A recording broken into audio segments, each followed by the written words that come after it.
छत्रपती संभाजीनगरमध्ये जमीन व्यवहाराच्या नावाखाली फसवणुकीचा धक्कादायक प्रकार समोर आलाय। मालक परदेशात आहे, वृद्ध आहे, गंभीर आजारी आहे किंवा फिंगरप्रिंट देता येत नाही अशा कारणांचा आधार देत बनावट जनरल पॉवर ऑफ पॅटर्नी अर्थात जीपीए तयार करून कोट्यावधीच्या जमिनी हडपण्याचा आरोप होतोय। कुठे मूळ मालकाच्या जागी तोतया व्यक्ती, कुठे डमी महिला, तर कुठे मृत व्यक्तीच्या नावाचा गैरवापर। गेल्या वर्षभरात अशा 4 प्रकरणांची माहिती समोर आली आहे। या बोगस जीपीएचा खेळ नेमका कसा चालतोय आणि जमीन व्यवहार करताना नागरिकांनी कोणती काळजी घ्यावी, पाहूयात हा विशेष रिपोर्ट। जमीन म्हणजे आयुष्यभराची कमाई, अनेक कुटुंबांची पुंजी, भविष्याची सुरक्षितता। पण आता याच जमिनीवर भूमाफिया, दलाल आणि बनावट कागदपत्रांच्या माध्यमातून डोळा ठेवला जात असल्याचा आरोप होतोय।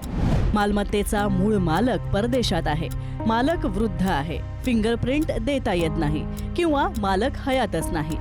अशा वेगवेगळ्या कारणांचा आधार घेत आता bogus general power of attorney तयार करून जमीन व्यवहार केल्याचा आरोप छत्रपती संभाजीनगरमध्ये समोर आलाय। बोगस जीपीएचा खेळ कसा आहे ते पाहूया। मूळ मालकाच्या नावाचा गैरवापर, बनावट जीपीए, डमी व्यक्ती उभी करण्याचा आरोप, ऑनलाईन ऑफलाईन रजिस्ट्रीचा गैरवापर, कोट्यवधींच्या जमिनीचे व्यवहार। दिलेल्या माहितीनुसार गेल्या वर्षभरामध्ये छत्रपती संभाजीनगरमध्ये अशा प्रकारची 4 प्रकरणं समोर आली आहेत। प्रत्येक प्रकरणात पद्धत वेगळी आहे, पण आरोपींचा पॅटर्न जवळपास सारखाच। प्रकरण 1, गारखेडा परिसर। गंभीर आजारी असलेल्या वकिलांच्या जागी तोतया व्यक्ती उभं करून 1 एकर जमिनीचा व्यवहार केल्याचा आरोप। या प्रकरणी पोलिसांमध्ये गुन्हा दाखल करण्यात आलाय। प्रकरण 2, डमी महिलेचा वापर। वृद्ध व्यक्तीच्या जागी आणि मूळ मालकाच्या जागी डमी महिला उभी करून जीपीएच्या आधारे प्लॉटचा व्यवहार केल्याचा आरोप। या प्रकरणी सिटी चौक पोलिसांमध्ये तक्रार दाखल करण्यात आली आहे। प्रकरण 3, निवृत्त पीएसआयची फसवणूक। राष्ट्रपती पदकाने गौरवण्यात आलेल्या निवृत्त पोलीस अधिकारी गोरख चव्हाण यांच्या नावाचा गैरवापर करत जीपीएचा आधार घेत 1,33,00,000 रुपयांचा गैरव्यवहार झाल्याचा आरोप। या प्रकरणी सुद्धा पोलिसांमध्ये गुन्हा नोंद करण्यात आलाय। प्रकरण 4, मृत व्यक्तीच्या नावाचा वापर। मृत व्यक्तीचं अधिकारपत्र खरं असल्याचं भासवत त्यांच्या नावावरील सुमारे 7 कोटी रुपयांच्या मालमत्तेचा अपहार केल्याचा आरोप।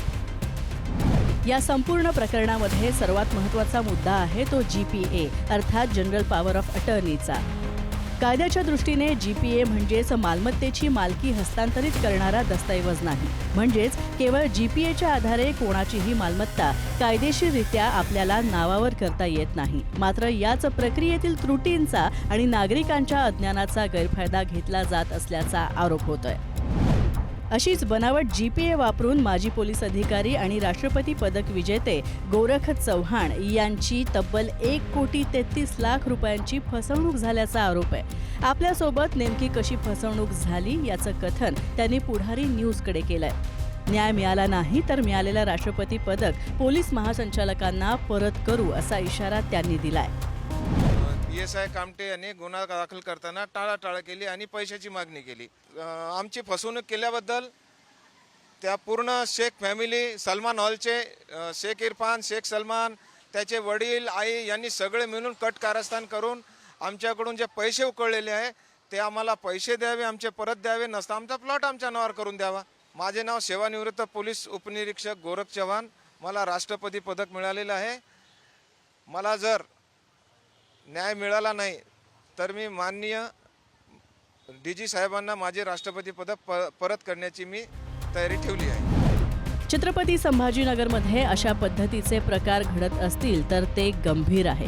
नागरिकांच्या तक्रारी आल्यास शिवसेना याचा तीव्र विरोध करेल, या विरोधात आवाज उठवेल असा इशारा ठाकरे गटाचे नेते आणि माजी विरोधी पक्षनेते अंबादास दानवे यांनी दिलाय। नाही, हे मुद्रांक कार्यालय जे आहे ना, रजिस्ट्रेशन कार्यालय, या ठिकाणी आता मी आज कुठेतरी एक केलं गिफ्ट डीडचा मी फोन केला तर 1% काय माहिती आहे का, LBT लोकल बॉडी टॅक्स काय संबंध येतो? राज्य सरकारच्या नियमाने 500 रुपयाच्या बॉन्डवर गिफ्ट डीड होतं तर त्याला LBT 1% लागतो आणि हा LBT कुठे वापरला जातो?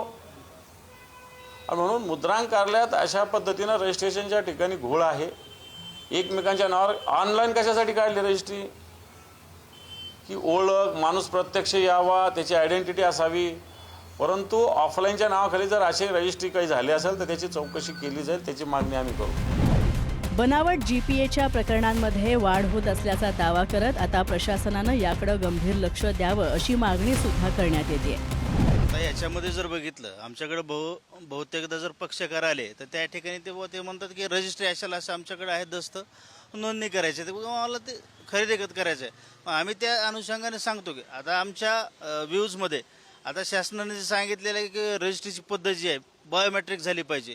आता कधी कधी कसं होतं ऑफलाईन पद्धतीनं सेलडीड करून घेतात, सह्या करून घेतात आणि कुठल्याही व्यक्ती कुणी उभा करून सह्या कुणाच्या त्याची कुठली शहानिशा न करता की त्या ठिकाणी रजिस्ट्री केली जाते. याच्यामध्ये सामान्य नागरिकाला बऱ्याचदा धोका निर्माण होत आहे.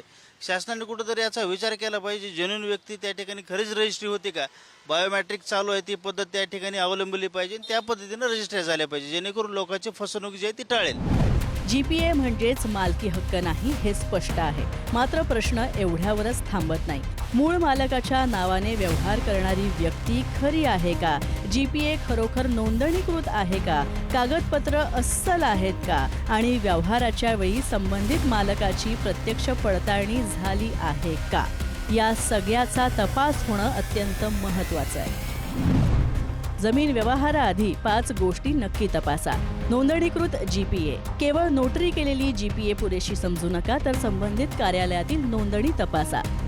मूळ मालकाशी संपर्क. जीपीए धारकाशी व्यवहार करण्यापूर्वी मूळ मालकाची प्रत्यक्ष भेट किंवा खात्रीशीर पडताळणी करा. कागदपत्रांची पडताळणी.